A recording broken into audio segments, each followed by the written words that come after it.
A long time ago, God's people, the Israelites, lived in Egypt, where life was very hard. They were slaves, forced to work all day without rest. They prayed to God for help, and God heard them. God chose a man named Moses to lead the Israelites to freedom. Moses wasn't sure he could do it, but God promised to help him.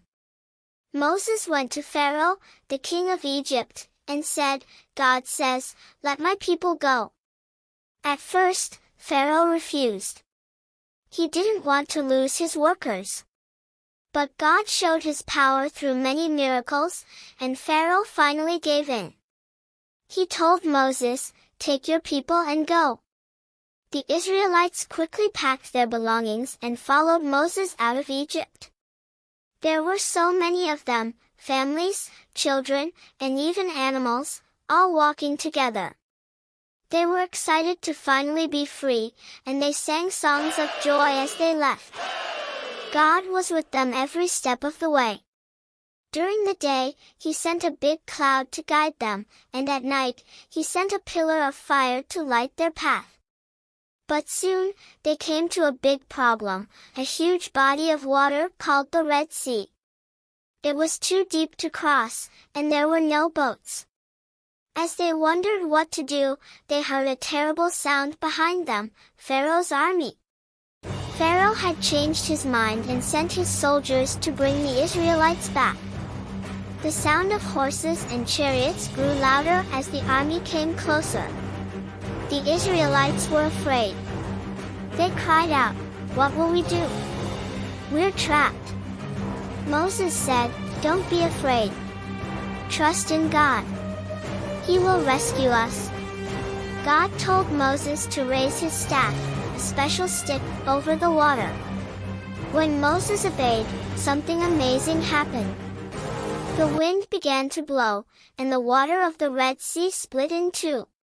Two giant walls of water rose up, leaving a dry path in the middle. The Israelites began to walk through the sea on the dry path.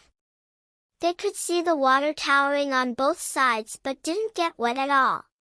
Families held hands as they walked, and the animals followed. When the last Israelite stepped onto the other side, Pharaoh's army was still on the path.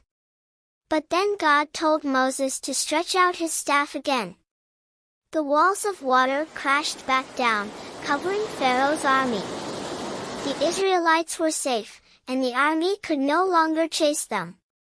The people cheered and sang songs of praise to God. They knew that God had saved them. As they stood on the far shore of the Red Sea, they felt joyful and thankful, ready to follow God wherever He led them next. The lesson. This story teaches us to trust God, even when things seem impossible. Just like God made a way for the Israelites, He can help us through our problems, too.